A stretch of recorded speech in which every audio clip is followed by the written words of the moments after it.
વંદે ગુજરાત.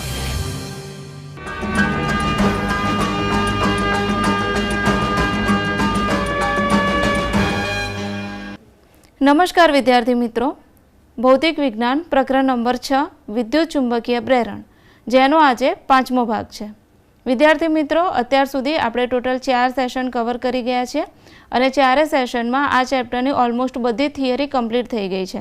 હવે માત્ર એક જ થિયરી બાકી છે, એસી જનરેટર, અને અમુક દાખલાઓ આપણે કરવાના છે.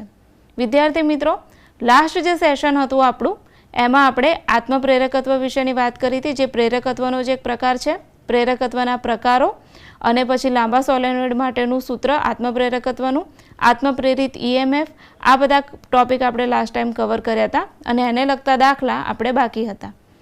આજના સેશનમાં આપણે શું જોવાનું છે?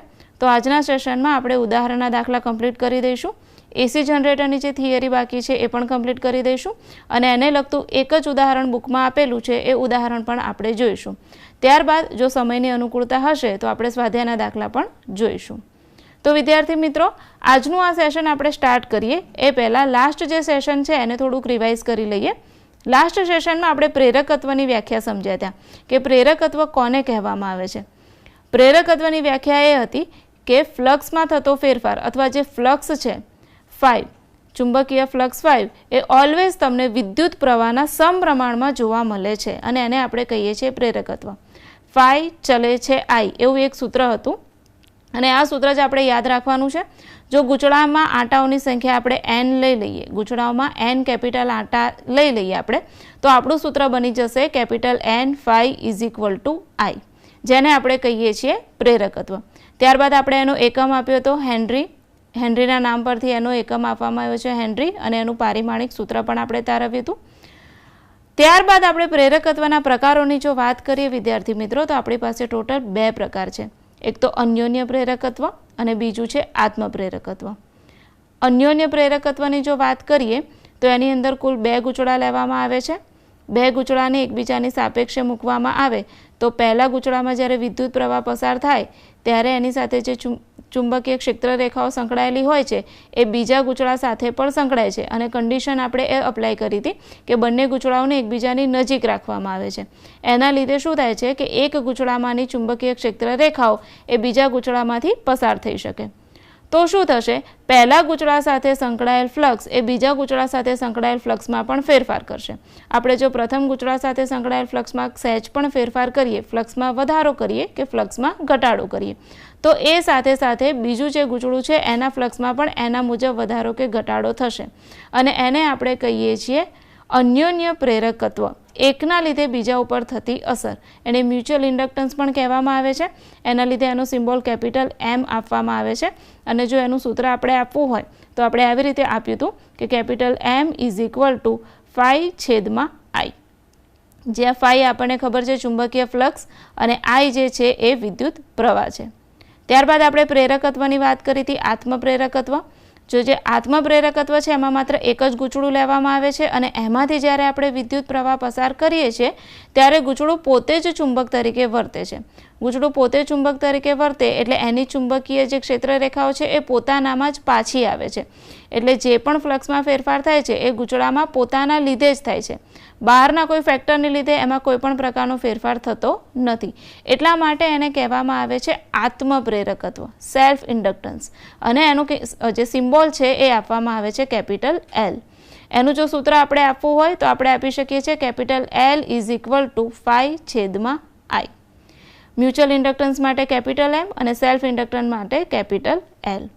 ત્યારબાદ આપણે આત્મપ્રેરિત EMFની વાત કરી હતી. આત્મપ્રેરિત EMFનું સૂત્ર જે ફેરેડેનો પ્રેરણનો નિયમ છે E is equal two minus d∅/dt એ પ્રમાણે જ આપવામાં આવે છે. E is equal two minus L di/dt, જે આત્મપ્રેરિત EMFનું સૂત્ર છે. EMFના કુલ 2 સૂત્ર છે આ ચેપ્ટરમાં, બંને સેમ ટુ સેમ જ છે. એકમાં ફ્લક્સની વાત છે, બીજામાં વિદ્યુત પ્રવાહનો ફેરફાર લેવાનો છે. d∅/dt ફ્લક્સમાં થતો ફેરફાર અને બીજામાં di/dt એટલે કે વિદ્યુત પ્રવાહમાં થતો ફેરફાર. ત્યારબાદ આપણે લાંબા સોલેનોઇડ સાથે સંકળાયેલ આત્મપ્રેરકત્વની વાત કરી હતી અને એનું સૂત્ર આપણને મળ્યું હતું μ0 μr n² a × L, જ્યાં μ0 એ શૂન્યાવકાશમાં પરમિએબિલિટી લેવામાં આવે છે અને μr જે છે એ સાપેક્ષ પરમિએબિલિટી લેવામાં આવે છે. આ ટોપિક કવર કર્યા પછી વિદ્યાર્થી મિત્રો આપણે એને લગતા જે ઉદાહરણના દાખલા હતા એ બાકી હતા. તો ઉદાહરણના દાખલાથી આજે આપણે શરૂઆત કરીએ છીએ અને ત્યારબાદ ઉદાહરણના દાખલા જ્યારે પતી જાય ત્યારે આપણે એસી જનરેટરની થિયરી લેવાની છે. તો વિદ્યાર્થી મિત્રો આજનો ટોપિક આપણે સ્ટાર્ટ કરીએ ઉદાહરણના દાખલાઓથી. તો તૈયાર છો બધા ઉદાહરણના દાખલા ગણવા માટે? ચલો તો જોઈએ ઉદાહરણનો દાખલો. રકમ વાંચીશું આપણે દરેક જણ. તમને સ્ક્રીન ઉપર દેખાય છે રકમ. 0.5 મીટર લંબાઈના ધાતુના 10 આરા ધરાવતું એક વ્હીલ એક સ્થળ પર પૃથ્વીના ચુંબકીય ક્ષેત્રના સમક્ષિતિજ ઘટક HE ને લંબ એવા એક સમતલમાં 120 રિવોલ્યુશન પર મિનિટની ઝડપે ફરે છે. જો આ સ્થાન પર HE બરાબર 0.4 G હોય તો ધરી અને વ્હીલના રીમ વચ્ચે પ્રેરિત થતું EMF શું હશે? આપણને કિંમત આપેલી છે 1 G બરાબર 10⁻⁴ ટેસ્લા. વિદ્યાર્થી મિત્રો જ્યારે પણ આપણે કોઈ પણ દાખલો ગણવાની શરૂઆત કરીએ છીએ ત્યારે સૌ પ્રથમ આપણે એક વસ્તુ એ કરવાની હોય છે કે જે પણ ગિવન ડેટા છે આપણે સૌથી પહેલાં લખી લેવાનો હોય છે. એના ઉપરથી આપણને ખ્યાલ આવશે કે આપણે કયું સૂત્ર વાપરવું જોઈએ. તો સૌ પહેલું કામ આપણે એ કરીશું કે આપણને જે માહિતી આપેલી છે એ જોઈ લઈએ. અહીંયા આપણને L આપેલું છે 0.5 મીટર, ધાતુના આરા આપણને આપેલા છે 10 અને ચુંબકીય ક્ષેત્ર 120 રિવોલ્યુશન પર મીટરની ઝડપથી એ ફરી રહ્યું છે. અને જે ચુંબકીય ક્ષેત્ર છે એ 0.4 ગીગા આપેલું છે અને 1 ગીગા બરાબર આપણે લેવાનું છે 10⁻⁴ ટેસ્લા અને આપણે શોધવાનું છે પ્રેરિત EMF. લાસ્ટ ટાઈમ વિદ્યાર્થી મિત્રો આની પહેલાંનું જે ઉદાહરણ હતું ઉદાહરણ 6.6 એની અંદર આપણે આ જ પ્રકારનો એક કિસ્સો લીધો હતો અને એ કિસ્સાનું આપણે સૂત્ર તારવ્યું હતું એ ટાઈમે. જો તમને યાદ હોય તો એ સૂત્ર હતું E = 1/2 BΩR². આ દાખલો તમને 1 માર્ક્સ MCQમાં પૂછાઈ શકે છે. તો જ્યારે 1 માર્ક્સ MCQમાં પૂછાય ત્યારે આ દાખલાની સાબિતી તમારે ફરીથી આપવાની જરૂર નથી. તમે ડાયરેક્ટ EMFનું સૂત્ર જ્યારે વ્હીલની સાથે સાથે ધરી ફરતી હોય અને એના લીધે EMF પ્રેરિત થતું હોય તો તમે ડાયરેક્ટ જ સૂત્ર વાપરી શકો છો E = 1/2 BΩR². પરંતુ જો તમને આ દાખલો 3 માર્ક્સમાં પૂછે તો પહેલાં તમારે ઉદાહરણ 6.6 આખું સાબિત કરવું પડશે અને સાબિત કર્યા પછી આ સૂત્ર જ્યારે તરવાઈ જાય ત્યારે એની અંદર તમારે એની માત્ર કિંમત મૂકવાની રહેશે. એટલે બે પ્રકારે તમને આ દાખલો પૂછાઈ શકે છે. કાં તો MCQમાં પણ પૂછાઈ શકે છે અથવા લોંગ ક્વેશ્ચનમાં પણ પૂછાઈ શકે છે. તો અત્યારે જો આપણે એને MCQ તરીકે કન્સિડર કરીએ તો જો સીધું જ એનું સૂત્ર આપણે મૂકીએ તો આપણે થઈ જશે E = 1/2 BΩR². તો અહીંયા થઈ જશે 1/2.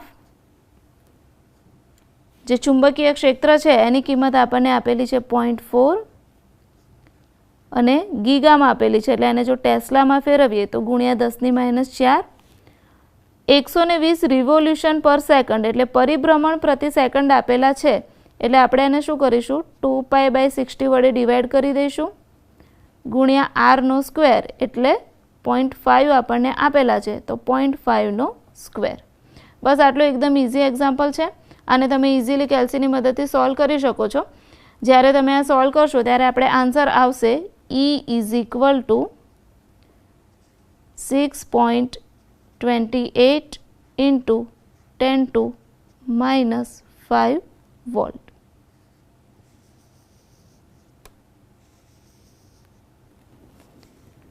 તો વિદ્યાર્થી મિત્રો બંને રીતે તમે આ એક્ઝામ્પલને લઈ શકો છો. MCQની રીતે પણ લઈ શકો છો અથવા ઉદાહરણ જે 6.6 છે એમાં તમને આ કિંમતો આપી દે અને એવું કહે કે જે સૂત્ર તમે તારવ્યું છે એમાં માત્ર આટલી કિંમતો મૂકી દો તો એ આખો 3 માર્ક્સનો દાખલો બની જશે. અથવા તમને આવી રીતે એક રકમ આપી દીધી હશે અને એને તમે MCQની મદદથી પણ સોલ્વ કરી શકો છો. તો વિદ્યાર્થી મિત્રો આ એક્ઝામ્પલ જો બધાને ખ્યાલ આવી ગયો હોય તો એના પછીનું નેક્સ્ટ એક્ઝામ્પલ લઈએ આપણે ઉદાહરણ 6.9.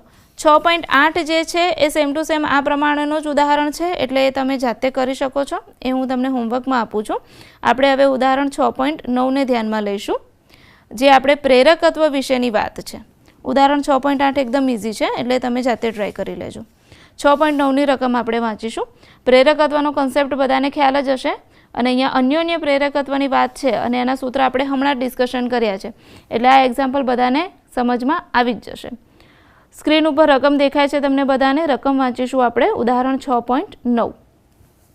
બે સમકેન્દ્રિત ગોળાકાર ગૂંચળા, એક નાની ત્રિજ્યા R1નું અને બીજી મોટી ત્રિજ્યા R2નું, કે જ્યાં R1 is very much less than R2 ને કેન્દ્રો સંપાત થાય તેમ સમઅક્ષીય રીતે મૂકવામાં આવેલ છે. આ ગોઠવણનું આપણે શોધવાનું છે અન્યોન્ય પ્રેરકત્વ. રકમ ફરી સમજો વિદ્યાર્થી મિત્રો.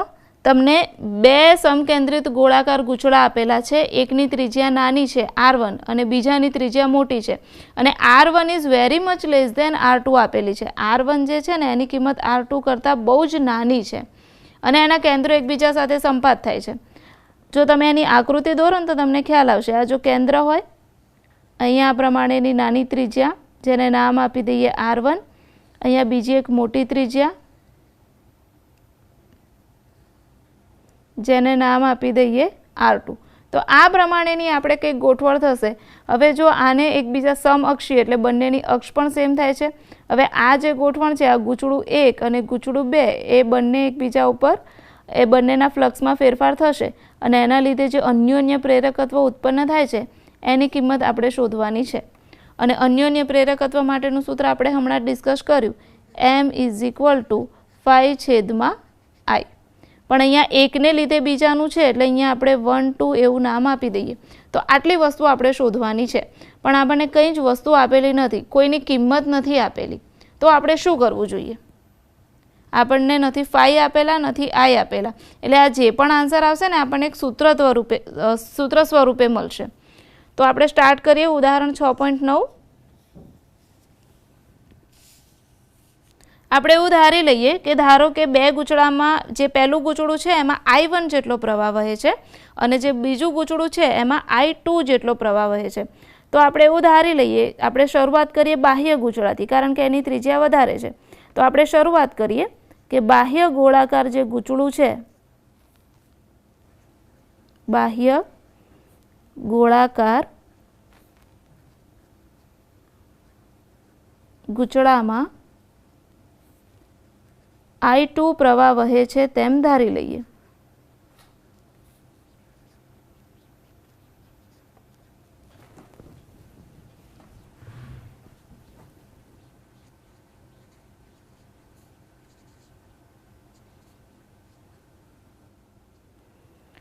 તો હવે I2 જેટલો પ્રવાહ વહેતો હોય તો એની સાથે કંઈક ચુંબકીય ક્ષેત્ર સંકળાયેલ હશે અને ગૂંચળાના કેન્દ્ર સાથે સંકળાયેલ ચુંબકીય ક્ષેત્ર આપણને સૂત્ર ખ્યાલ છે, μ0I/2r. હવે અહીંયા આપણે બીજું ગૂંચળું લીધું છે અને એમાં I2 પ્રવાહ વહે છે, તો એની સાથે સંકળાયેલ ચુંબકીય ક્ષેત્ર પણ કેટલું થઈ જશે? B2 જેટલું. તો આપણે અહીંયા એવું લખી શકીએ કે ગૂંચળાના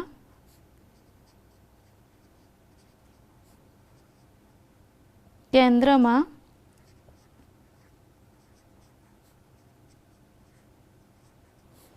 ચુંબકીય ક્ષેત્ર.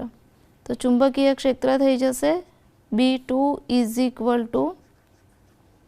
μ0I2/2r2. સૂત્ર છે આપણું μ0I/2r.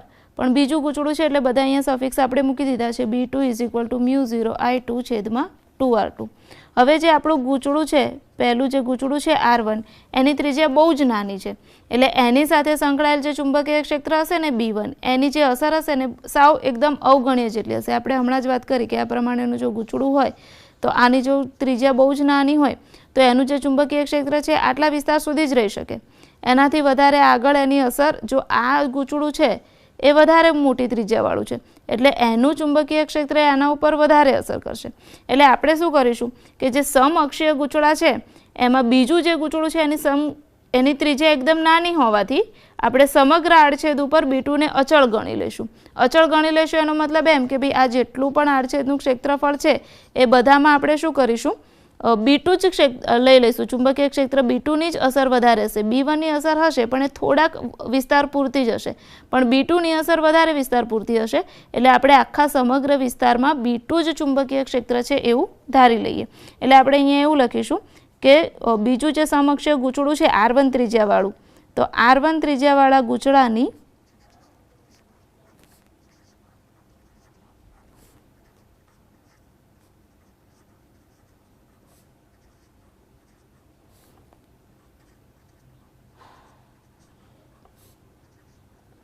એની ત્રિજ્યા નાની છે, એટલે એની ત્રિજ્યા નાની હોવાથી અથવા ઓછી હોવાથી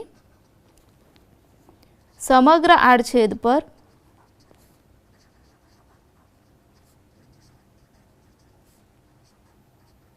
આપણે B2 ને અચળ ગણી શકીશું.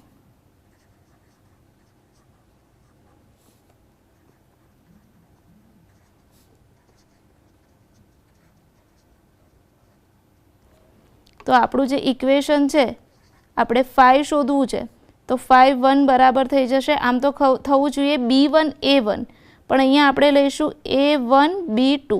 એનું રીઝન હમણાં જ મેં તમને સમજાવ્યું કે આપણે સમગ્ર આડછેદ ઉપર B2 જ લઈએ છીએ. તો ઇક્વેશન આપણું થઈ જશે phi 1 = A1 B2. હવે ગૂંચળું છે એટલે એની સાથે સંકળાયેલ જે ક્ષેત્રફળ છે એ તમારે થઈ જશે પાઈ R1² B2 = પાઈ R1² અને B2ની જગ્યાએ આપણે આ કિંમત મૂકી શકીએ અહીંયાથી. તો B2ની જગ્યાએ બોલો શું કિંમત આવશે? μ0 I2 છેદમાં 2R2. હવે આપણી પાસે phi 1 છે, પાઈ R1² μ0 I2 છેદમાં 2R2 અને I2 એ આપણી કિંમત છે વિદ્યુત પ્રવાહની. તો આપણે હવે સીધું અન્યોન્ય પ્રેરકત્વનું સૂત્ર M12 એમાં કિંમત મૂકી દઈએ. M12 બરાબર phi છેદમાં I, તો phi છેદમાં I2. હવે આમાં ઓલવેઝ યાદ રાખવાનું, જ્યારે પણ સૂત્ર લખતા હોય ત્યારે સહેજ પણ કન્ફ્યુઝ નહીં થવાનું. જે પહેલી કિંમત છે એ અંશમાં લખવાની, પાછળની જે કિંમત છે એ છેદમાં લખવાની. જો આની જગ્યાએ તમને 2 1 આપેલું હોય ને તો આ સૂત્ર થઈ જશે phi 2 છેદમાં I1. સિમ્પલ લોજિક છે. જે આગળ કિંમત આપેલી હોય એને અંશમાં લો, પાછળ જે કિંમત આપેલી હોય એને છેદમાં લો. સો અહીંયા આપણું સૂત્ર થઈ જશે M12 = phi 1 છેદમાં I2. તો phi 1 બરાબર આપણી પાસે શું કિંમત છે, આખી જે સૂત્ર છે આપણે અહીંયા લખી લઈએ. તો પાઈ R1² μ0 I2 છેદમાં 2R2 અને 1/I2 તો ખરા જ. તો I2 અહીંયાથી કેન્સલ થઈ જશે. સો અહીંયા સૂત્ર શું બની જશે આપણું? μ0 પાઈ R1² છેદમાં 2R2. હવે આની જગ્યાએ M12ની જગ્યાએ જો આપણે M21 અહીંયા લીધું હોત તો અહીંયા આપણે phi 2 લેવું પડે. આ સૂત્ર થઈ જાય આપણું phi 2 છેદમાં I1. તો અહીંયા શું ઇક્વેશન આવી જાય? phi 2 = અહીંયા જે A2 A1 છે એની જગ્યાએ અહીંયા આવી જશે A2, અને આ તો એઝ ઇટ ઇઝ જ રહેવાનું છે કારણ કે આપણે સમગ્ર આડછેદ ઉપર B2 જ લઈ લીધું છે. એટલે જે પાઈ R1² આવે છે એની જગ્યાએ અહીંયા આવી જશે પાઈ R2². અને આખું ઇક્વેશન એવી રીતે આપણે લખીએ તો અહીંયાથી I1 કેન્સલ થશે. તો જે આપણું ઇક્વેશન છે ફાઇનલી એ જ આપણને મળી જશે. તો જે રેસિપ્રોસિટી થિયરમ આપણે જોઈ હતી એ જ પ્રમાણેનું પરિણામ આપણે અહીંયા લખી શકીએ કે M12 હોય કે M21 હોય, બંને માટે આપણને અન્યોન્ય પ્રેરકત્વ જે છે એની કિંમત આટલી મળશે. μ0 પાઈ R1² છેદમાં 2R2. ખ્યાલ આવી ગયો વિદ્યાર્થી મિત્રો દરેક જણને?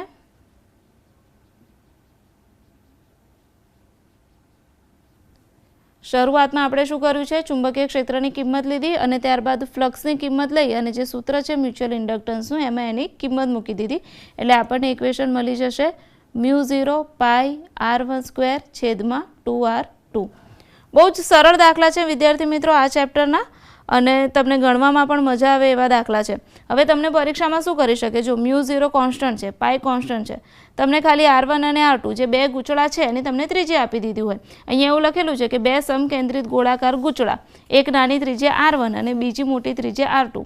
એની જગ્યાએ તમને પરીક્ષામાં એવું પૂછી શકે કે R1 ની પર્ટિક્યુલર કોઈ કિંમત છે 0.3 છે કે 0.4 છે, તો તમારે શું કરવાનું, આ સુધીનો જે દાખલો છે એ તો એઝ ઇટ ઇઝ આવવાનું જ, માત્ર ને માત્ર તમારે એમાં R1 અને R2 ની કિંમતો જ મૂકવાની રહેશે.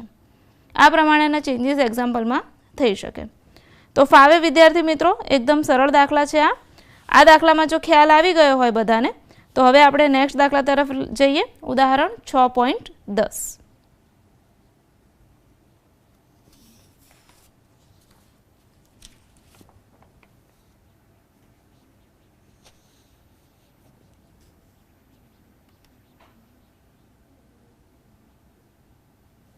ઉદાહરણ 6.10 રકમ વાંચીશું આપણે. પહેલાં તમને A અને B એવા બે પાર્ટ છે આ દાખલાની અંદર. તો પહેલાં શું શોધવાનું છે? એ પાર્ટમાં એવું કહે છે કે ચુંબકીય ક્ષેત્ર B, ક્ષેત્રફળ A અને સોલેનોઇડની લંબાઈ L ના પદમાં સોલેનોઇડમાં સંગ્રહિત ચુંબકીય ઉર્જા માટેનું સૂત્ર મેળવો. બરાબર. બીજી વસ્તુ તમને એવું કહે છે કે આ ચુંબકીય ઉર્જાને કેપેસિટરમાં સંગ્રહિત સ્થિત વિદ્યુત ઉર્જાની સાથે કેવી રીતે સરખાવી શકાય. બે પાર્ટ ટોટલ તમને કહે છે. એમાં એ પાર્ટમાં આપણે શું શોધવાનું છે? ચુંબકીય ઉર્જા, એટલે યુ માટેનું સૂત્ર. હવે ચુંબકીય ઉર્જા છે, સો એને UB પણ તમે નામ આપી શકો. સો ફર્સ્ટ આપણે UB શોધવાનું છે અને એને પછી આપણે કેપેસિટરમાં સંગ્રહિત ઉર્જા સાથે એની સરખામણી કરવાની છે. હવે કેપેસિટરમાં સ્થિત ઉર્જા છે જે આપણે ચેપ્ટર નંબર 2માં ભણી ગયા, અને એનું સૂત્ર શું આવ્યું હતું યાદ છે કોઈને? ચેપ્ટર નંબર 2માં આવતું હતું કેપેસિટરમાં સંગ્રહિત સ્થિત વિદ્યુત ઉર્જા UE is equal two 1/2 epsilon 0 E². એટલે આ પ્રમાણેનું જે પણ પદ આવશે અહીંયા, જે ચુંબકીય ઉર્જા છે એને આપણે, જે કેપેસિટિવ ઉર્જા છે આપણી 1/2 એપ્સાઇલોન 0 E², એની સાથે આપણે એને સરખાવવાનું છે. તો એની પહેલાં આપણે પાર્ટ A લઈ લઈએ કે ઉર્જાનું સૂત્ર શું મળે છે. તો ચુંબકીય ઉર્જા માટેનું સૂત્ર યાદ છે કોઈને? શું આવે છે? આપણે ભણી ગયા છે. ચુંબકીય ઉર્જા UB ઇઝ ઇક્વલ ટુ આવશે 1/2 LI². લાસ્ટ ટાઈમ જે આપણે સેશન લીધો હતો ત્યારે આ સૂત્ર આપણે તારવ્યું હતું, બરાબર. અને મેં કીધું હતું 2 માર્ક્સ માટે બહુ ઇમ્પોર્ટન્ટ છે, આ બહુ જ પૂછાય છે પરીક્ષાઓમાં. UB is equal two 1/2 LI². હવે આપણે શું કરીશું? આમાં 1/1 કિંમતો મૂકતા જઈશું. સૌપ્રથમ આપણે I ની કિંમત મૂકીએ. તો UB બરાબર 1/2 L, I ના વર્ગની જગ્યાએ આપણે મૂકીશું B/μ0 n². હવે તમને લોકોને એવું થશે કે આ સૂત્ર ક્યાંથી આવ્યું? I બરાબર આપણે ક્યાંથી મૂક્યું? તો આપણી પાસે સૂત્ર છે B is equal to μ0 n into I. તો એમાંથી I ને જો સૂત્રનો કરતા બનાવીએ તો I બરાબર શું થઈ જશે? B/μ0 n. તો એની કિંમત આપણે અહીંયા મૂકી દીધી છે. હવે આપણી પાસે બીનું પણ એક સૂત્ર છે, તો આપણે બીનું સૂત્ર હમણાં એઝ ઇટ ઇઝ રાખીએ, પણ આપણી પાસે આનું પણ એક સૂત્ર છે Lનું. હમણાં જ મેં વાત કરી હતી કે આપણી પાસે Lનું એક સૂત્ર છે, L લાંબા સોલેનોઇડ માટેના આત્મપ્રેરકત્વનું સૂત્ર. એમાં જો આપણે સાપેક્ષ પરમેબિલિટી ના લઈએ તો આપણી પાસે સૂત્ર છે μ0 n² A ઇન્ટુ L. તો એની કિંમત આપણે અહીંયા મૂકી દઈએ તો UB ઇઝ ઇક્વલ ટુ તમારે થઈ જશે 1/2, અને જે આત્મપ્રેરકત્વ છે એની કિંમત અહીંયા મૂકી દઈએ μ0 n² AL, અને અહીંયા તમારે આવી જશે B/μ0 n². ઇક્વેશનને જો આપણે સિમ્પ્લિફાય કરીએ તો અહીંયા આ કિંમતો એઝ ઇટ ઇઝ આવશે μ0 n² A ઇન્ટુ L, અને આનો સ્ક્વેર થઈ જશે B² μ0 સ્ક્વેર અને n સ્ક્વેર. તો કઈ કઈ વેલ્યુ કેન્સલ થાય એવી છે? એક તો અહીંયાથી n સ્ક્વેર કેન્સલ થઈ જશે, અહીંયાથી μ0 કેન્સલ થઈ જશે એક એની વેલ્યુ. તો જે ચુંબકીય ઉર્જા છે UB એનું ઇક્વેશન આવશે b² AL છેદમાં, ઉપર આટલું જ વધે છે ને b² અને AL, અને છેદમાં શું વધે છે 2 × μ0. તો આ થઈ ગયું આપણું ચુંબકીય ઉર્જાનું સૂત્ર. હવે આ જે ચુંબકીય ઉર્જા છે એને જો આપણે એકમ કદ દીઠ ચુંબકીય ઉર્જા લઈએ, કારણ કે આપણને જે કેપેસિટર સાથે સરખાવવાનું કહે છે એના માટે આપણે એકમ કદ દીઠ જો ચુંબકીય ઉર્જા લેવી હોય, આ સૂત્ર પણ ઓકે જ છે બરાબર, પણ જો એકમ કદ દીઠ આપણે લેતા હોય તો આનું ઇક્વેશન શું બને? એકમ કદ દીઠ જો આપણે લેવી હોય તો આનું ઇક્વેશન શું બની જાય છે? શું કરવું જોઈએ એકચ્યુઅલી આપણે શું કરવું જોઈએ? આ જે ઇક્વેશન છે એને AL વડે શું કરી દેવું જોઈએ? ડિવાઈડ કરી દેવું જોઈએ બરાબર. તો નેક્સ્ટ સ્ટેપ આપણે એ લઈએ કે એકમ કદ દીઠ ચુંબકીય ઉર્જા.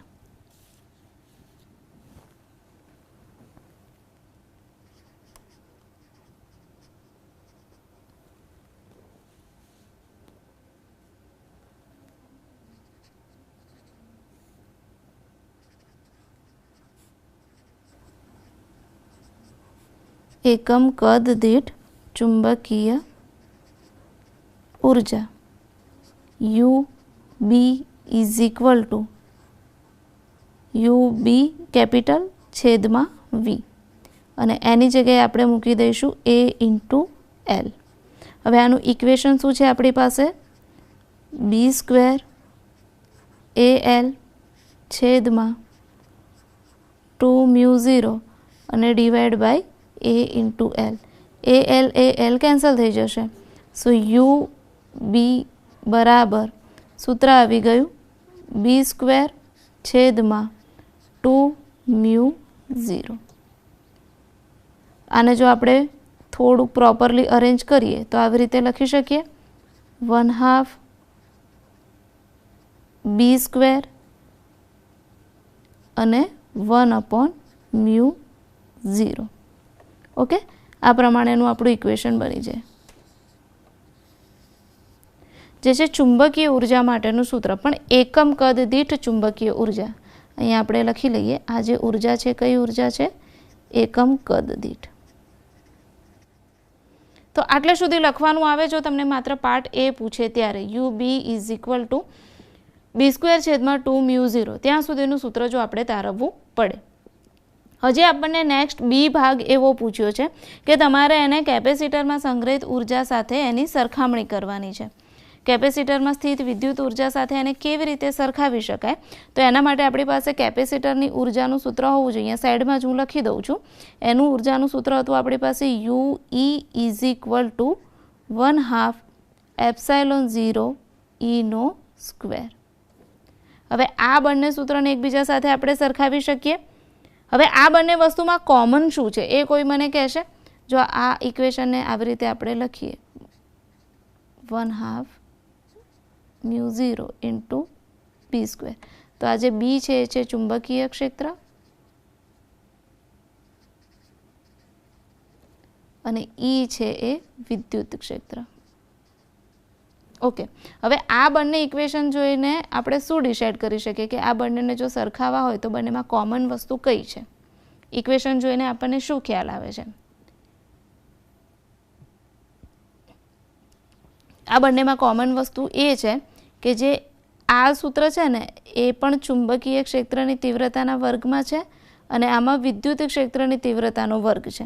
એટલે આપણે એવું કહી શકીએ કે બંને કિસ્સાઓમાં ઉર્જા એ ક્ષેત્રની તીવ્રતાના વર્ગના સમપ્રમાણમાં જોવા મળે છે બરાબર. એટલે આ સમીકરણ એ સોલેનોઇડ અને સમાંતર પ્લેટ કેપેસિટરના વિશિષ્ટ કિસ્સાઓ માટે તારવવામાં આવ્યા છે, પરંતુ અવકાશના કોઈપણ વિસ્તાર માટે પણ એ વ્યાપક અને સત્ય છે, કારણ કે અવકાશના કોઈપણ વિસ્તાર એટલે મીન્સ એવો જ વિસ્તાર આપણે લેવાનો છે કે જ્યાં ચુંબકીય ક્ષેત્ર અને વિદ્યુત ક્ષેત્ર અસ્તિત્વ ધરાવતા હોય। આ તો આપણે એક આ જે સૂત્ર છે સોલેનોઇડ માટે લીધું છે, આ જે છે એ સમાંતર પ્લેટ કેપેસિટર માટે લીધું છે, એટલે એ બંને માટે તો આ સૂત્ર સાચું જ છે, પરંતુ અવકાશના કોઈ પણ કિસ્સા માટે આપણે લઈએ તો પણ એ વ્યાપક અને સત્ય જ છે। અને પણ એ કન્ડિશન એ છે કે એમાં જે પણ વિસ્તાર આપણે લઈએ એમાં ચુંબકીય ક્ષેત્ર અથવા વિદ્યુત ક્ષેત્ર અસ્તિત્વ ધરાવતા હોવા જોઈએ।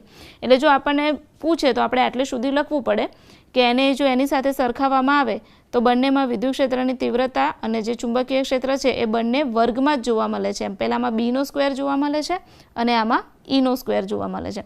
તો આવું તારણ વિદ્યાર્થી મિત્રો તમે લખી શકો। ખ્યાલ આવી ગયો વિદ્યાર્થી મિત્રો દરેક જણને? તો આટલે સુધી આજે આપણે ઉદાહરણના દાખલા હતા।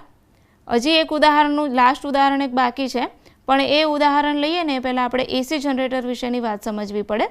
એસી જનરેટરનો જો કન્સેપ્ટ આવડતો હશે, કારણ કે એ જે દાખલો છે પર્ટિક્યુલરલી એસી જનરેટર પરનો છે, એટલે એનું સૂત્ર અત્યારથી લઈશું તો તમને ખ્યાલ નહીં આવે। સો એક ઉદાહરણ લઈએ પહેલાં આપણે એસી જનરેટરની આખી થિયરી સમજી લઈએ। સો જોઈએ હવે આપણે આપણો નેક્સ્ટ ટોપિક એસી જનરેટર। ટોપિક છે આપણો એસી જનરેટર। એસી જનરેટરનો સૌપ્રથમ આપણે સિદ્ધાંત જોઈએ। વિદ્યાર્થી મિત્રો, એસી જનરેટરનો સિદ્ધાંત જોઈએ એ પહેલાં આપણે એસી જનરેટર વિશેની માહિતી મેળવી લઈએ। તો જે આપણું વિદ્યુત ચુંબકીય પ્રેરણ પ્રકરણ છે એમાં શરૂઆતમાં જ આપણે આ વિશે વાત કરી હતી કે વિદ્યુત ચુંબકીય પ્રેરણ છે ને બહુ જ ઉપયોગી વસ્તુ છે, આપણી રોજબરોજની જિંદગીમાં બહુ જ ઉપયોગી આપણને થઈ શકે છે।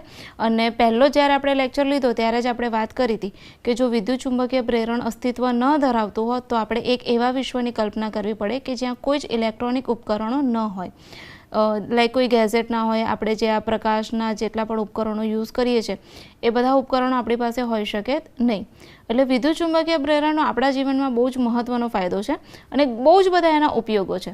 હવે એમાંથી જે મહત્ત્વનો ઉપયોગ એ છે કે આપણને એસી પ્રવાહનું ઉત્પાદન કરી આપે છે। એસી કરંટ એ રોજબરોજની લાઈફમાં બહુ જ ઉપયોગી છે આપણા માટે। સો એસી કરંટનું આપણને ઉત્પાદન કરી આપે છે અને જે એસી જનરેટરની આપણે વાત કરવાના છે એ આપણને 100 મેગાવોટ સુધીનો પાવર જનરેટ કરી આપે છે। એટલા માટે એસી જનરેટર આપણા માટે બહુ જ ઉપયોગી સાધન થઈ શકે છે અને અત્યારનો જે વિકસિત સમય ચાલી રહ્યો છે એ ટાઈમમાં તો એસી જનરેટર એ બહુ જ ઉપયોગી સાધન છે। સો એસી જનરેટરને આપણે બહુ જ ધ્યાનથી ભણીશું। જોઈએ હવે આપણે નેક્સ્ટ સ્લાઇડ એસી જનરેટર। સૌપ્રથમ એનો સિદ્ધાંત જોઈએ આપણે। સો સિદ્ધાંતમાં જ્યારે એક ક્ષેત્રફળ ધરાવતું ગૂંચળું ચુંબકીય ક્ષેત્ર બીમાં ભ્રમણ કરે છે ત્યારે ગૂંચળાનું અસરકારક ક્ષેત્રફળ એ કોસ થીટા છે। ફ્લક્સમાં ફેરફાર કરવાની આ પદ્ધતિને એસી જનરેટરનો સિદ્ધાંત કહેવામાં આવે છે। જ્યારે એક ક્ષેત્રફળ ધરાવતું ગૂંચળાને આપણે બી ક્ષેત્ર જે ચુંબકીય ક્ષેત્ર છે એની અંદર મૂકી અને ગૂંચળું જો ભ્રમણ કરવા લાગે તો એની સાથે સંકળાયેલ ફ્લક્સ બદલાશે અને ફ્લક્સ બદલાશે તો એનું જે ક્ષેત્રફળ છે એમાં કંઈક ફેરફાર થશે। દાખલા તરીકે આપણે ઉધારી લઈએ કે એના જે ક્ષેત્રફળ છે એમાં એ કોસ થીટા જેટલો ફેરફાર થાય છે, તો જે પહેલું ક્ષેત્રફળ એ હતું એની જગ્યાએ હવે ક્ષેત્રફળ થઈ જાય છે એ કોસ થીટા। તો આજે આ ફ્લક્સમાં ફેરફાર કરવાની પદ્ધતિ છે એને આપણે કહેવામાં આવે છે એસી જનરેટરનો સિદ્ધાંત। એસી જનરેટર એ યાંત્રિક ઉર્જાનું વિદ્યુત ઉર્જામાં રૂપાંતર કરી આપે છે, એનો બેઝિક ફંડા છે કે એસી જનરેટર કરે છે શું? યાંત્રિક ઉર્જાને વિદ્યુત ઉર્જામાં ફેરવી આપે છે। આકૃતિમાં જોઈ શકો છો વિદ્યાર્થી મિત્રો તમે, બે ચુંબક તમને આપેલા છે અને એની વચ્ચે એક ગૂંચળું રાખવામાં આવેલ છે અને જે ગૂંચળું છે એની સાથે બહાર સ્લીપ રિંગ બે જોડી દેવામાં આવે છે અને સ્લીપ રિંગ એ બેલેન્સ રહે એના માટે એની સાથે બે કાર્બન બ્રશ જોડેલા છે અને અહીંયા જે ઈએમએફ મળશે આપણને ઉલટ સુલટ EMF that is AC EMF આપણને મળતો હશે। આ જે દેખાય છે એ એની ધરી છે, ગૂંચળું જે છે એ આ ધરીને અનુલક્ષીને પરિભ્રમણ કરતું હોય છે। આટલો બેઝિક એનો ફંડા છે। સિમ્પલ જ બે ચુંબક લેવાના છે અને એની વચ્ચે ગૂંચળું મૂકી દીધું છે ને એને આપણે પરિભ્રમણ કરાવીએ છીએ, પણ એ પ્રોપરલી પરિભ્રમણ કરી શકે એના માટે બે રિંગ મૂકી દીધી છે અને જોડે કાર્બનના બ્રશ મૂકી દીધા છે। આટલી અરેન્જમેન્ટ કરવાથી આપણને જે ઈએમએફ મળશે એ આપણને એસી પ્રવાહ ધરાવતો ઈએમએફ મળશે। આકૃતિમાં દર્શાવ્યા પ્રમાણે શાફ્ટ પર જડિત કરેલું એક વાહક ગૂંચળું છે જેને આપણે કહીએ છીએ આર્મેચર। આ જે ગૂંચળું છે એને આપણે કહીએ છીએ આર્મેચર અને એને શાફ્ટ ઉપર જડિત કરી દીધેલું છે। આ ગૂંચળાના પરિભ્રમણની અક્ષ એ ચુંબકીય ક્ષેત્રની દિશાને લંબ દિશામાં જોવા મળે છે। જે પરિભ્રમણ કરાવીએ છીએ એ ચુંબકીય ક્ષેત્રની જે દિશા છે એને લંબ દિશામાં છે। આ ગૂંચળાને જ્યારે બાહ્ય માધ્યમ દ્વારા યાંત્રિક રીતે સમાન ચુંબકીય ક્ષેત્રમાં ભ્રમણ કરાવવામાં આવે ત્યારે ગૂંચળા સાથે સંકળાયેલ ચુંબકીય ફ્લક્સમાં ફેરફાર થવાથી ગૂંચળામાં EMF પ્રેરિત થાય છે. યાદ કરો ફેરેડેનો નિયમ. આ જ વસ્તુ આપણે કરતા હતા. ચુંબકીય ક્ષેત્રમાં ભ્રમણ મીન્સ ગૂંચળાને એકબીજાની સાપેક્ષે ગતિ કરાવીએ અને એના લીધે ચુંબકીય ફ્લક્સમાં ફેરફાર થાય અને એના લીધે આપણને EMF મળે. એ જ વસ્તુ, એ જ સિદ્ધાંતનો અહીંયા ઉપયોગ કરવામાં આવ્યો છે. ગૂંચળાને અહીં બાહ્ય માધ્યમ દ્વારા આપણે શું કહીએ છીએ, ચુંબકીય, આ જે ચુંબકીય ક્ષેત્ર છે, આ બે ચુંબકના લીધે જે પણ ચુંબકીય ક્ષેત્ર અહીંયા ઉત્પન્ન થતું હશે એની અંદર આપણે એને શું કરાવીએ છીએ, ભ્રમણ કરાવીએ છીએ. એના લીધે આની સાથે સંકળાયેલ ચુંબકીય ફ્લક્સમાં ફેરફાર થશે કારણ કે ક્ષેત્રફળ બદલાતું રહેશે. એટલે ચુંબકીય ફ્લક્સમાં જે ફેરફાર થાય એના લીધે EMF પ્રેરિત થશે. આ ગૂંચળાના છેડાઓ સ્લીપ રિંગ અને બ્રશ દ્વારા બાહ્ય પરિપથ સાથે જોડાયેલા હોય છે. તમે અહીંયા આકૃતિમાં જોઈ શકો છો. સ્લીપ રિંગ અને કાર્બનના 2 બ્રશ આપેલા છે જે બાહ્ય પરિપથ સાથે જોડાયેલા હોય છે. જ્યારે ગૂંચળું ઓમેગા જેટલી અચળ કોણીય ઝડપથી ભ્રમણ કરે છે ત્યારે કોઈ t સમયે ચુંબકીય ક્ષેત્ર B અને ગૂંચળાના ક્ષેત્રફળ સદિશ A વચ્ચેનો ખૂણો થીટા બરાબર ઓમેગા t જેટલો તમને જોવા મળે છે. અચળ કોણીય ઝડપ ઓમેગા લઈ લઈએ છીએ અને t જેટલા સમયમાં એમાં ફેરફાર થાય છે. સો ખૂણો તમારે થઈ જશે theta is equal two omega t. તો t સમયે ગૂંચળા સાથે સંકળાયેલ ફ્લક્સ કેટલું થઈ જશે, phi ઇઝ ઇક્વલ ટુ સદિશ b ડોટ સદિશ a, ડોટ પ્રોડક્ટની નિશાની તમે દૂર કરો તો અહીંયા આવી જશે cos theta. So phi b is equal two equation આપણું બની ગયું b a cos થીટા અને થીટાની જગ્યાએ અહીંયા આપણે કેટલા લઈ લઈએ છીએ, ઓમેગા t. સો હવે ઇક્વેશન શું બની ગયું, phi b is equal two b a cos omega t અને એને આપી દો ઇક્વેશન નંબર 1. હવે EMFની જો આપણે વાત કરીએ તો ફેરેડેના નિયમ મુજબ n આંટાવાળા ગૂંચળામાં પ્રેરિત EMF E is equal to -n d phi by dt. આ ઇક્વેશન છે આપણું, યાદ છે જ્યારે આપણે પ્રેરણનો નિયમ ભણ્યા ત્યારે. E is equal to -n d phi by dt. તો આ જે phi છે એની કિંમત આપણે અહીંયાથી લઈ શકીએ. હવે b અને a એ અચળાંકો છે એટલે એને વિકલનની બહાર લઈ લીધા છે. એકચ્યુઅલી આખું ઇક્વેશન આવું છે, d by dt phi b ની જગ્યાએ અહીંયા આપણે મૂક્યા છે b a cos omega t.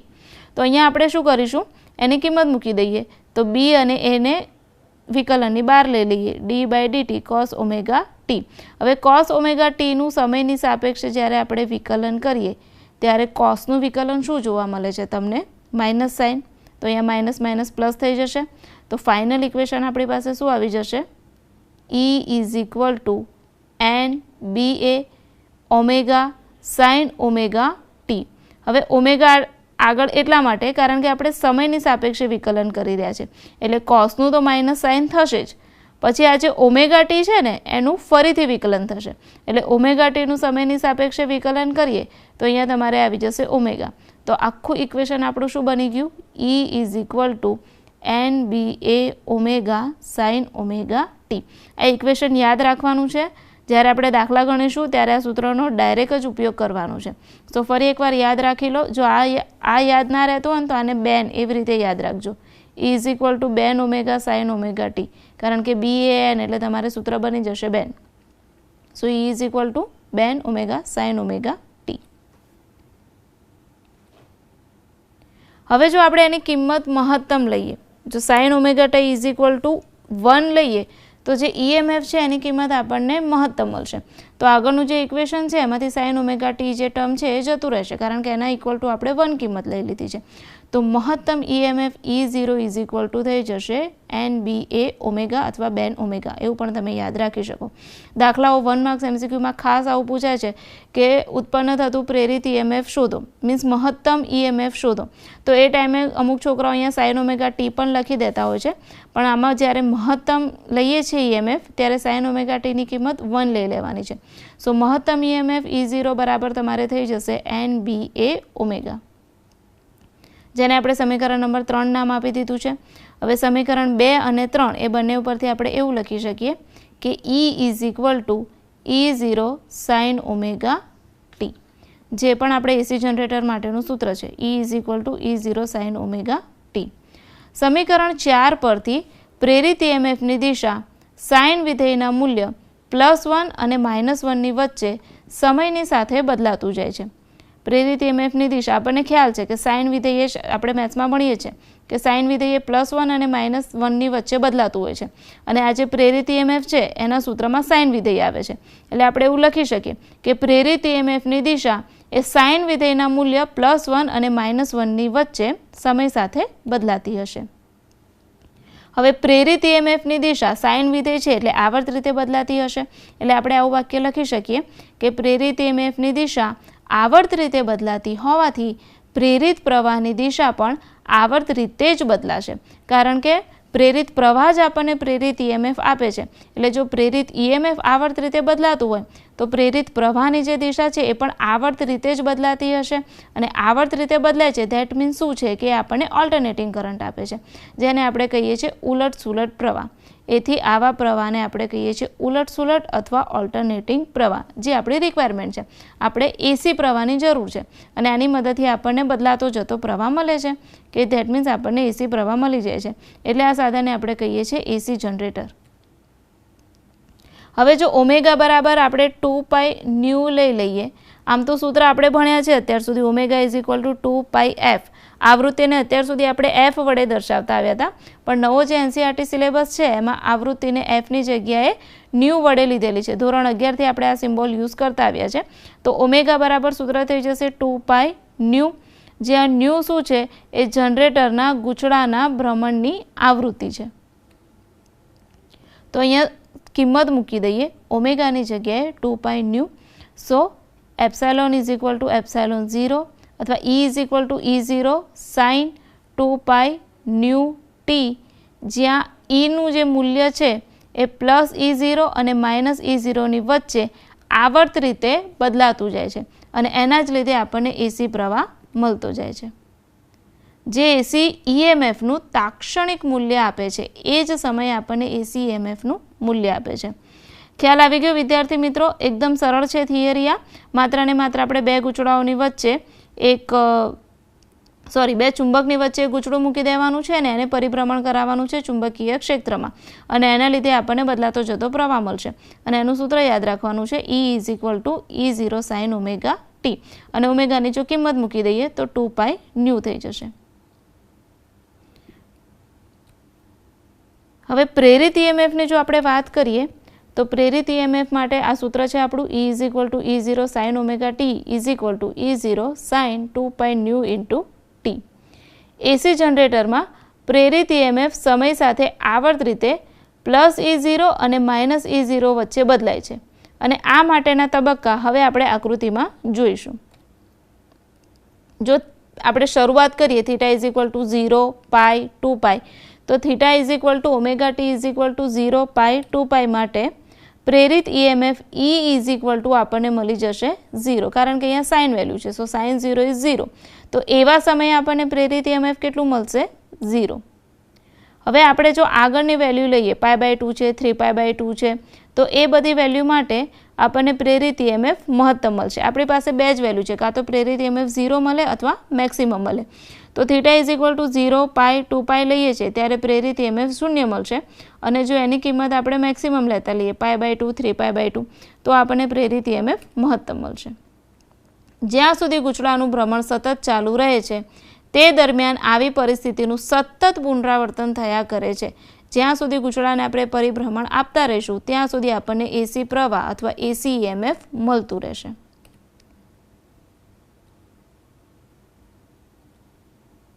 અહીંયા આકૃતિમાં પણ તમે જોઈ શકો છો કે અહીંયા બે ગૂંચળું જે ચુંબક છે આપણા N અને S એની વચ્ચે આવી રીતે ગૂંચળું મૂકી દઈએ છીએ. તો શરૂઆતમાં આપણે એને આવી રીતે લંબ દિશામાં ગતિ કરાવીએ એવું શરૂઆતમાં જ આપણે થિયરીમાં કીધું કે એને જે આપણું ચુંબકીય ક્ષેત્ર છે એને લંબ દિશામાં ગતિ કરાવવું છે. તો ચુંબકીય ક્ષેત્ર જો આ ડોટેડ લાઇન છે ને એની સાથે તમને ચુંબકીય ક્ષેત્ર બતાવ્યું છે અને આ જે વચ્ચે છે એ આપણું શું છે? ગૂંચળું છે. તો હવે શરૂઆતમાં આપણે શું લઈએ છીએ? ગૂંચળાનું સમતલ ચુંબકીય ક્ષેત્રને કેવું છે? લંબ છે. તો ત્યારે આપણને પ્રેરિત EMF કેટલું મળશે? 0. સેકન્ડ કિસ્સો, ગૂંચળાને આપણે 90 ડિગ્રીએ ભ્રમણ કરાવી દઈએ એટલે આ જે ગૂંચળું લંબ છે એ આને કેવું ગોઠવાઈ જશે? સમાંતર ગોઠવાઈ જશે. સમાંતર ગોઠવાઈ જશે એટલે એની અંદરથી જે ચુંબકીય ક્ષેત્ર રેખાઓ છે એ આની કમ્પેરમાં વધારે પ્રમાણમાં પસાર થઈ શકશે. તમે આકૃતિમાં સાફ જોઈ શકો છો કે પહેલા કેસમાં જેટલી ચુંબકીય ક્ષેત્ર રેખાઓ પસાર થતી હતી એના કરતાં સેકન્ડ જે કિસ્સો છે એની અંદર ચુંબકીય ક્ષેત્ર રેખાઓ વધારે પ્રમાણમાં પસાર થઈ શકે છે. એટલે એમાં શું થઈ જશે, જ્યારે ગૂંચળાનું સમતલ ચુંબકીય ક્ષેત્રને સમાંતર હશે ત્યારે વધારે પ્રમાણમાં ચુંબકીય ક્ષેત્ર રેખાઓ પસાર થવાથી ફ્લક્સમાં વધારો થશે.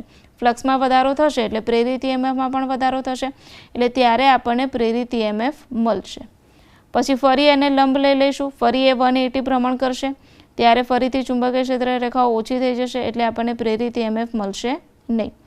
ત્યારબાદ ફરી જ્યારે 270નું ભ્રમણ કરવામાં આવે એને સમાંતર ગોઠવાઈ જાય ત્યારે ફરીથી આપણને પ્રેરિત EMF મહત્તમ મળશે. પછી ફરીથી અહીંયા 0 થઈ જશે. અગેન આવું જ્યાં સુધી આપણે ચાલુ રાખીએ ગૂંચળાને ભ્રમણ કરાવવાનું ત્યાં સુધી એકવાર ન્યૂનતમ અને એકવાર મહત્તમ આ પ્રમાણેનું આપણને EMF મળતું જ રહેશે, જેને AC EMF પણ આપણે કહીએ છીએ. આકૃતિ દ્વારા તમે બહુ સરસ રીતે આ ટોપિકને સમજી શકો છો. શરૂઆતમાં લંબ રાખો, પછી સમાંતર, પછી અગેન લંબ, પછી સમાંતર, અને આ આકૃતિ તમે એક્ઝામમાં દોરશો તો તમને વધારે ખ્યાલ આવશે કે કેવી રીતે ગૂંચળું પરિભ્રમણ કરતું હોય છે અને એના પરિભ્રમણને અનુલક્ષીને આપણે કેવી રીતે EMF મળતું હોય છે. ક્યારે EMF 0 થાય છે અને ક્યારે આપણે એક જ વસ્તુ યાદ રાખવાની છે કે જો ફ્લક્સ વધારે હોય તો EMF વધારે મળે અને જ્યારે સમાંતર સ્થિતિમાં હોય ત્યારે ફ્લક્સ વધારે હોય છે એટલે આપણને EMF કેવું મળે છે, વધારે મળે છે. હવે નેક્સ્ટ જોવાનું છે આપણે AC જનરેટરના પ્રકારો. તો જે પહેલો પ્રકાર છે એનો હાઇડ્રો ઇલેક્ટ્રિક જનરેટર. આ પ્રકારના વ્યવસાયિક જનરેટરમાં આર્મેચરને ભ્રમણ કરાવવા માટે જરૂરી ઊંચાઈ પરથી પડી રહેલા પાણી દ્વારા એને પૂરી પાડવામાં આવે છે. જે પણ ઉર્જા છે એને પાણી દ્વારા પૂરી પાડવામાં આવે છે. અહીં આકૃતિમાં તમે જોઈ શકો છો કે એને અમુક હાઇટ ઉપરથી અમુક ઊંચાઈ ઉપરથી પાણી પૂરું પાડવામાં આવે છે અને એનાથી એ જનરેટર ચાલતું હોય છે.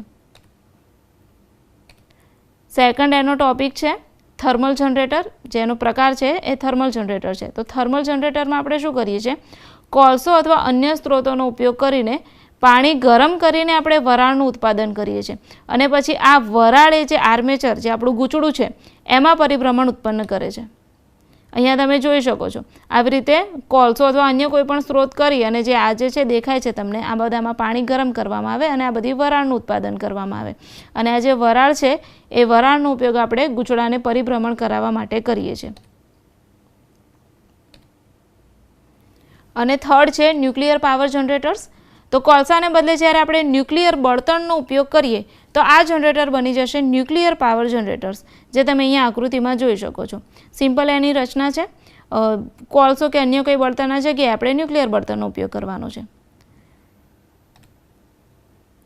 આધુનિક સમયના જનરેટરમાં 500 મેગાવોટ જેટલો ઉચ્ચ ઇલેક્ટ્રિક પાવર ઉત્પન્ન કરે, જેના દ્વારા 100 વોટના 50 લાખ બલ્બ આપણે પ્રકાશિત કરી શકીએ છીએ. એટલું આપણને મળે AC જનરેટરમાંથી ઉર્જા કે આપણે 100 વોટના 50 લાખ બલ્બને પ્રકાશિત કરી શકીએ છીએ. મોટાભાગના જનરેટરમાં ગૂંચળું સ્થિર રહે છે અને ઇલેક્ટ્રોમેગ્નેટને આપણે જે પરિભ્રમણ કરાવીએ છીએ આ પરિભ્રમણની આવૃત્તિ ભારત જેવા દેશોમાં 50 હર્ટ્ઝ જોવા મળે છે અને USA જેવા દેશોમાં એની કિંમત આપણને 60 હર્ટ્ઝ જોવા મળે છે. તો વિદ્યાર્થી મિત્રો, આ વાત હતી AC જનરેટરની. AC જનરેટરમાં સિમ્પલ બે જે ચુંબક છે એની વચ્ચે ગૂંચળું છે અને એને અમુક અક્ષે આપણે પરિભ્રમણ કરાવીએ છીએ અને થીટાની કિંમતો ધીમે ધીમે બદલતા જઈએ છીએ, જે આપણે હમણાં આકૃતિમાં જોયું. વિદ્યાર્થી મિત્રો, આના પછી એક એનું ઉદાહરણ છે જે હવે આપણે નેક્સ્ટ સેશનમાં જોઈશું. નેક્સ્ટ સેશનમાં વિદ્યાર્થી મિત્રો તમે આવો ત્યારે આ ચેપ્ટરની બધી થિયરી કમ્પ્લીટ થઈ ગઈ છે. તો તમારે શું કરવાનું છે, એના બધા સૂત્રો મોઢે કરીને આવવાનું છે. તો આપણે સ્વાધ્યાયના દાખલા બહુ સરળતાથી સ્ટાર્ટ કરી શકીશું. તો વિદ્યાર્થી મિત્રો, મળીએ આપણે નેક્સ્ટ સેશનમાં. ત્યાં સુધી વંદે ગુજરાત.